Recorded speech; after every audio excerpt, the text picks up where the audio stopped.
Durante las Navidades de 2021, una película impactó en el público de todo el mundo por su carácter polémico. No mires arriba es una sátira sobre el negacionismo científico, que para unos es fiel a la realidad de la era Trump y para otros es un pozo de demagogia. De verdades difíciles de contar y de polarización hablamos hoy en Mitos del Trading.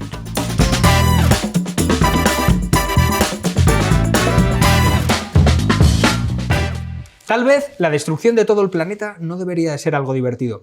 Es una frase de la película que traemos hoy a Mitos del Trading, Don't Look Up, No mires arriba, protagonizada por Leonardo DiCaprio y Meryl Streep, y que nos va a servir para hablar de polarización, de contar realidades incómodas, del trumpismo, y para eso tenemos a Javier Ruiz, que es el jefe de economía de la cadena SER, tienes máster además en economía internacional y en periodismo por la Columbia University de Nueva York, y tiene libros como Edificio España, Psiconomía o ¿Quién se ha llevado mi pasta? Digo que tengo más años que galones. Esto que me estás contando tiene edad. Venga, tiene edad suficiente. Muchísimas gracias por estar con nosotros, Javier, es un verdadero lujo.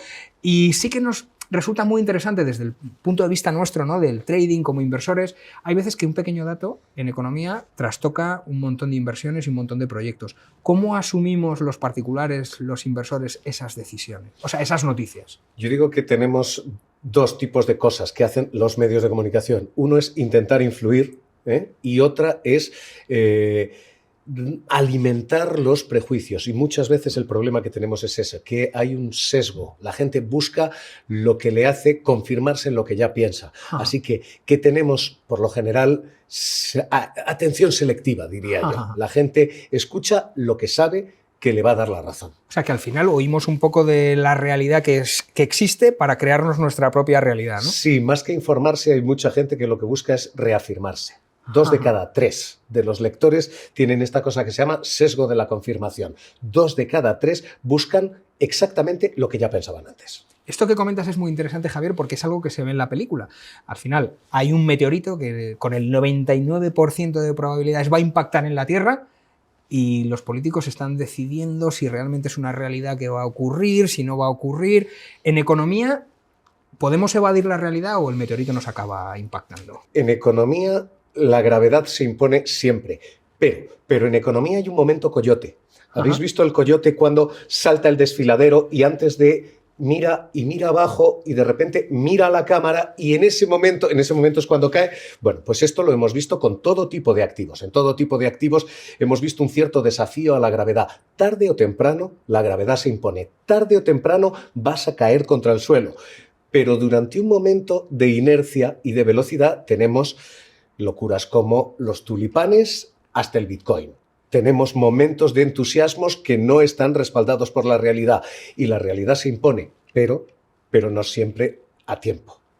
Y luego otro tema, tú como experto en medios audiovisuales y a la hora de transmitir la información económica, ¿ha cambiado algo en los últimos años o se hacen cosas de manera diferente? ¿Ha cambiado algo? No, ¿queda algo igual de lo que había? Ha cambiado todo a la hora de informar. Primero porque la gente tiene mucho más formación, muchísima más formación. Segundo porque la gente tiene mucha más capacidad, la digitalización tiene mucha más capacidad de maniobra. Lo que está ocurriendo con las letras es exactamente esa prueba. La banca no te retribuye y entonces te vas a buscar tú esa rentabilidad. Así que ha cambiado prácticamente todo. Lo único que no debe cambiar es lo nuestro. Ser fiables, contar la verdad, tu verdad y verificar y chequear que lo que estás publicando es cierto. Todo lo demás ha cambiado, todo. Y otro tema de la película, que además conecta un poco con lo que tú estás trasladando a la hora de la importancia de la información, es la polarización, ¿no? La polarización que se ve en el contexto político que cuentan, o sea, un poco el trumpismo, y algo que tú tratas en tu último libro, ¿no?, en Edificio España, ¿no? Y me parece muy interesante porque evocas dos puntos, ¿no? Por un lado, esa diferencia que existe entre las clases sociales, que se ha ido aumentando, y cómo eso ha ido polarizando también el espectro político. Sí, y hay un problema en esto, y es no se deben buscar apóstoles. Quiero decir, la verdad no la tiene Rayo o la tiene Ruiz. Si me quieres poner en ejemplos de...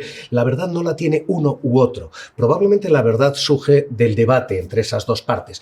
Pero cuando la polarización es tan extrema, cuando solo quieres escuchar una versión, cuando no quieres mirar hacia arriba, cuando todo lo que tienes que estar haciendo es escuchar a los tuyos, corremos serios riesgos de descarrilar. Y nos está pasando. Estamos cometiendo enormes errores en todo, en inversión, en finanzas, en gobierno, en legislación, porque hay mucha gente, demasiada gente que solo quiere escuchar a los suyos y que si además incluso eres de los suyos, les criticas, entonces pasas a la lista de traidores. Sí, yo creo que tenemos un problema de polarización y te diría que bordea el sectarismo. Y en ese sentido, ¿crees que España es un fenómeno particular o es un fenómeno global? Digo porque sí que me parecía que el trumpismo, que trae un poco a colación la película, es un exponente claro de polarización. Sí, yo creo que Estados Unidos es la polarización con esteroides. ¿Cuáles son los esteroides? El muchísimo dinero que se gasta allí en aquello. Tanto que hay cadenas que están dedicadas única y exclusivamente a eso. Ojo, aquí también. Pero allí se gasta mucho más dinero. Aquí tenemos la misma polarización, porque además es cortesía y autor el mismo señor, que es Steve Bannon, que hizo el incendio allí y se ha traído y financia el incendio aquí. Pero aquí tenemos menos presupuesto y menos tradición, y menos medios, también menos redes sociales. Así que tenemos lo mismo, pero con distintos grados de fiebre. La misma enfermedad, pero con distintas temperaturas. Y luego, en cuanto a este tema de la polarización y particularmente en España, ¿crees que nuestra clase política está trasladando lo que se ve en la sociedad o al final esa polarización es algo que ellos están permeando a la sociedad? Esa es una fantástica pregunta. Si es culpa de ellos o ellos responden a la culpa social. Sinceramente no lo sé. No lo sé, quiero decir, no sé si es primero el huevo o la gallina, pero sí sé una cosa, que es, una vez que ha empezado este ciclo, la responsabilidad de pararlo es suya. Suya, fundamentalmente suya. Los líderes políticos se les olvida que además de políticos son líderes. Que no se puede liderar siguiendo a la multitud. Hay que ponerte enfrente de la multitud y en ocasiones hay que decirle a la multitud cosas distintas a las que la multitud piensa y jugártela a que eso signifique perder votos o a que eso signifique perder apoyos. Pero los liderazgos tienen esos riesgos y si de verdad son liderazgos, la gente te va a escuchar. No sé si son los causantes, pero desde luego debieran ser los que lo solucionen. Muy, muy fantástica la conclusión porque al final lleva a la despolarización por ambas partes, ¿no? Por que todas las partes pierdan su segmento de votos y se llegue a un... Y por parte de los medios, porque yo empiezo a estar un poco caliente y un poco harto con medios de comunicación que para alimentar a sus parroquias no contradicen nunca a sus feligreses. Es un poco preocupante esto. Hay ocasiones en las que los tuyos, si es que tenemos nuestros, los tuyos tienen razón. Y hay ocasiones en las que no. Insisto, la riqueza no está en la trinchera, está en el debate. Debiéramos todos contribuir a enfriar esto un poquito. Y otro libro que me parece muy interesante y está relacionado directamente con el mundo que nos toca, que es el del trading, es el de Psiconomía, ¿no? Y ahí hablas de la irracionalidad de las finanzas, de la irracionalidad de la economía, ¿no? Que es esto que nos decía nuestra madre de si se tiran todos por un puente, tú te tirarías. Y tu conclusión es que al final en economía sí, nos tiramos por el puente, ¿no? Yo digo que esta teoría que se estudia en las universidades del mercado perfecto como teoría es perfecta. Pero luego en la práctica vemos todas las irracionalidades, locuras, que por otra parte explican las burbujas que hemos vivido a lo largo desde el siglo XVII, XVIII a nuestros días, y los esquemas Ponzi que hemos vivido desde entonces hasta hoy. No, el mercado no es perfecto, porque no, la gente no es perfecta, porque todos cometemos errores, todos tenemos miopías, todos cometemos irracionalidades. Yo lo resumo en una frase que es, si usted quiere una garantía, cómprese un tostador. En economía no hay garantías. Veredicto, verdadero o falso. Destruir el planeta no debería ser algo divertido. ¿Hay que contar la realidad tal como es o hay que edulcorarla un poco? Verdadero, y la información no debiera ser entretenimiento. Nuestro trabajo no es divertir. Nuestro trabajo es formar e informar. Además está el acompañar y el entretener, pero ese es el trabajo de otro tipo de showman.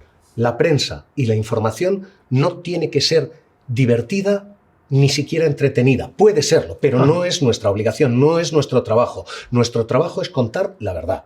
El de los demás es entretener. Cuando empezamos a mezclar, no tienes información, no tienes entretenimiento, tienes una mezcla que se llama infotainment, que puede ser muy entretenida, pero que no es información. Así que sí, el fin del planeta no debiera ser divertido. Perfecto, pues Javier, nos quedamos con esa conclusión, formar e informar.